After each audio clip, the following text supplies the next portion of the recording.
లక్ష్మణరావు గారు చెప్పండి. అంటే నీట్తో పోలిస్తూ అటేమో నీట్లో ధర్మేంద్ర ప్రధాన్ రాజీనామా చేయాలన్నారు, లక్షల మంది యువత బయటకు వచ్చారు, వాటికి సంబంధించి అంటే అవకతవకలు జరిగాయన్నారు. ఓకే, దానికి బాధ్యత వహిస్తూ ఆయన కూడా రాజీనామా చేశాడు విద్యార్థుల ఉద్యమానికి తలొగ్గి.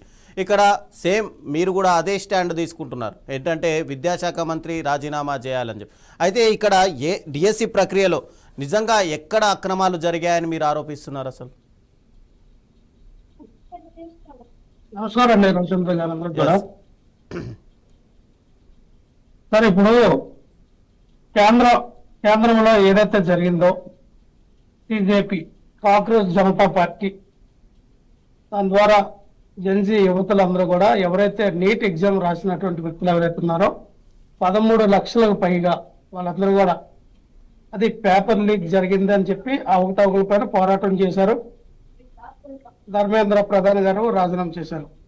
ఆయన అకౌంటబిలిటీ తీసుకున్నాడు. ఎస్, ఇది యువతను ఉద్దేశించి ఆయన అకౌంటబిలిటీ తీసుకుని రాజీనామా చేశారు.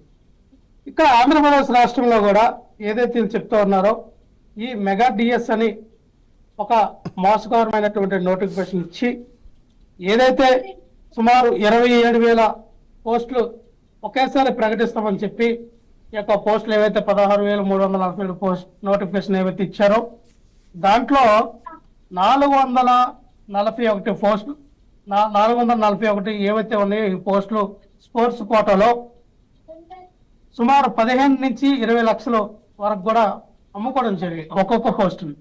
ఎందుకంటే కోనా రవికుమార్ ఆంధ్ర వలస ఎమ్మెల్యే, ఆయన సాఫ్ట్ బాల్ అనే అసోసియేషన్ కి అధ్యక్షుడిగా ఉన్నాడు.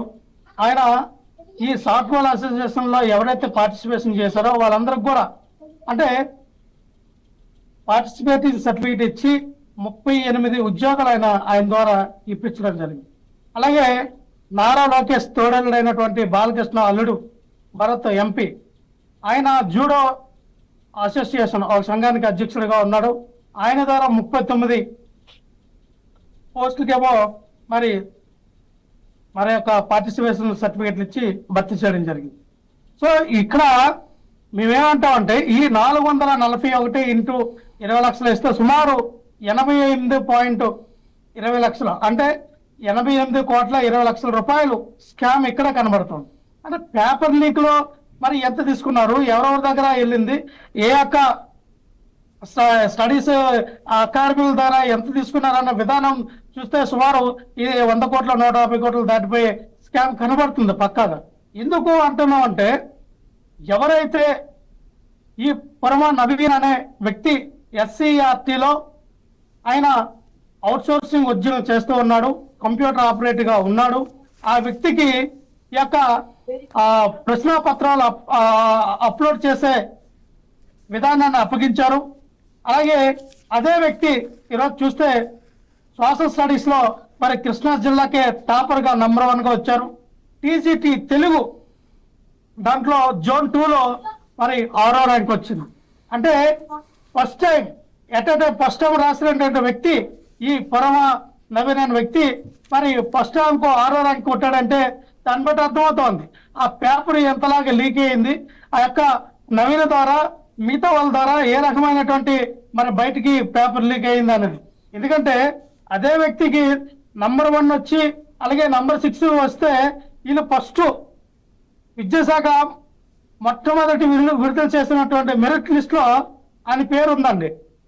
ఇవ్వండి, ఇది మెరిట్ లిస్ట్ లో ఆయన పేరు ఉంది. ఏమని ఇచ్చారు ఇక్కడ చూస్తే MDSCO 156824 నవీన్ ఒరామా, వాళ్ళ తండ్రి పేరు రాధాకృష్ణ. ఈరోజు డేట్ చూస్తే 1987/8/4 మేలు ఓసీ. అలాగే ఈడబ్ల్యూఎస్ కింద ఆయన వర్తింపు చేశారు లోకలు.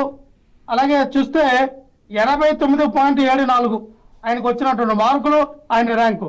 మళ్ళీ రెండోసారి విద్యాశాఖ విడుదల చేసినటువంటి మెరిట్ లిస్ట్ లో చూస్తే కేవలం 2వ ర్యాంక్ పెట్టారు. ఆయన పేరు లేదు, కేవలం 2వ ర్యాంకు నుంచి ఈ లిస్ట్ పెట్టారండి. అంటే ఫస్ట్ ర్యాంకు ఎత్తేసారు, ఫస్ట్ ర్యాంక్ లేదు. రెండో ర్యాంకు అంటే ఎక్కడైనా సరే ఒక పరీక్ష విధానంలో ఫస్ట్ ర్యాంక్ లేకుండా రెండో ర్యాంకుతోనే మెరిట్ లిస్ట్ రిలీజ్ చేస్తారండి.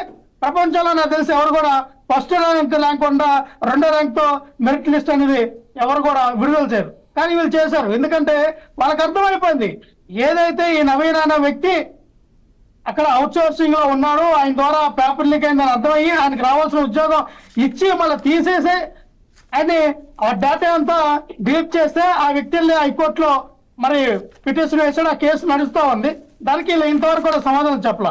ఇలా చూస్తే నేను ఎందుకు అన్నానంటే సార్ డిఎస్సి 2025 నోటిఫికేషన్ ఇచ్చిన రోజున ఏదైతే గతంలో జగన్మోహన్ రెడ్డి గారు 74 జీవో కొనసాగేదండి.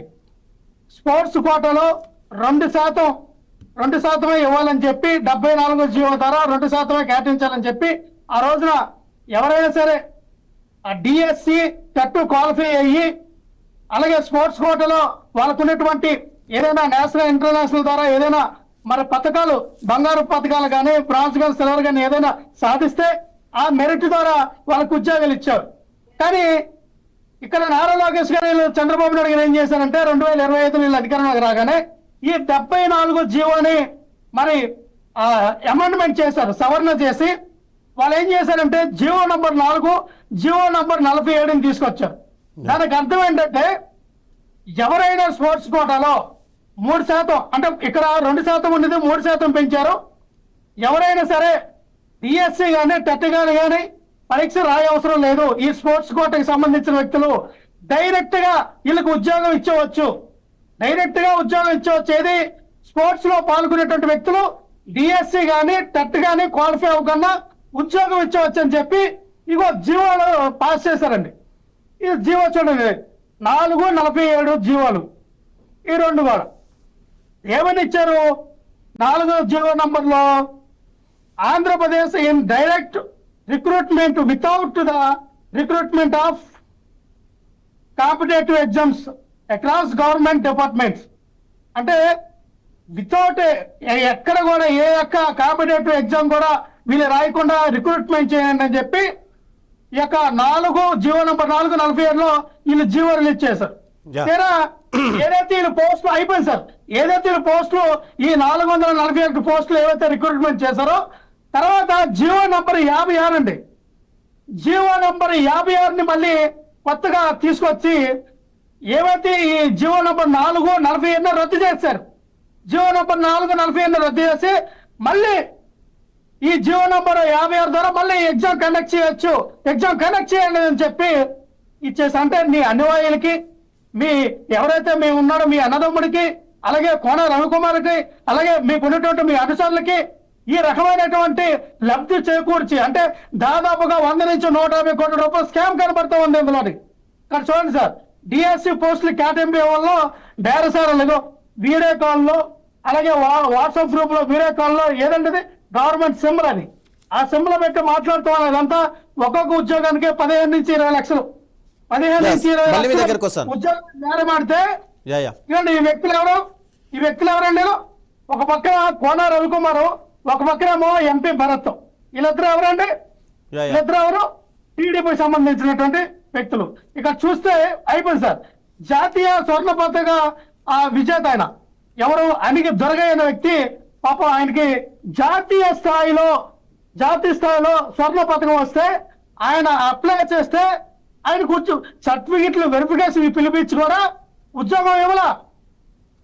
ఏ ఉద్యోగం ఇచ్చారంటే పేగట ఆడిన వాళ్ళకి అయిపోయింది సార్. ఒక్క నిమిషం సార్, పేగట ఆడిన వాళ్ళకి ఆడవాళ్ళకి ఇటువంటి స్పోర్ట్స్ లో పార్టిసిపేషన్ చేసిన వాళ్ళకి ఇటువంటి ఉద్యోగాలు ఇచ్చి ఇటువంటి అర్హులైనటువంటి వ్యక్తులు పక్కన పెట్టి అనర్హులకు ఉద్యోగాలు ఇచ్చి ఈ రోజున ఆంధ్రప్రదేశ్ రాష్ట్రంలో ఈ మెగా టీఎస్ ని డగా టీఎస్ గా చేసి పెద్ద స్కామ్ లోకి తీసుకెళ్లి దీనికి జవాబుదారుతనంగా అకౌంటబిలిటీ లేనితనంగా నారా లోకేష్ గారు మాట్లాడితే మేము పోరాటం చేయకూడదా?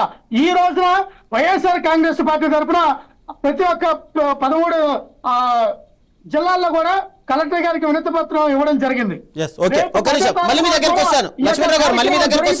మళ్ళీ మీ దగ్గరకు వస్తాను. రాజీనామా చేసినంత వరకు కూడా వదిలిపెట్టేది లేదు. యా. జంజి కూడా ఆ రకమైనటువంటి పోరాటాలు చేయడానికి సిద్ధమైంది. వాళ్ళతో పాటుగా వైఎస్ఆర్ కాంగ్రెస్ తో పాటుగా వాళ్ళు అలాగైతే ఎవరైతే 3,63,000 మంది స్టూడెంట్లు ఎవరైతే ఈ డిఎస్సి రాశారో వాళ్ళందరూ కూడా రేపు రోడ్డు మీదకి రాబోతూ ఉన్నారు. Yes, ఈ yes. నారా లోకేష్ చంద్రబాబు నాయుడు గారిని నడు రోడ్డు మీద నిలబెట్టి వాళ్ళ యొక్క గొల్ల చక్కాన్ని పట్టుకొని అడగబోతూ ఉన్నారు. ఎస్ ఓకే యా ఎస్ ఆశాబింద్ గారు చెప్పండి టోటల్గా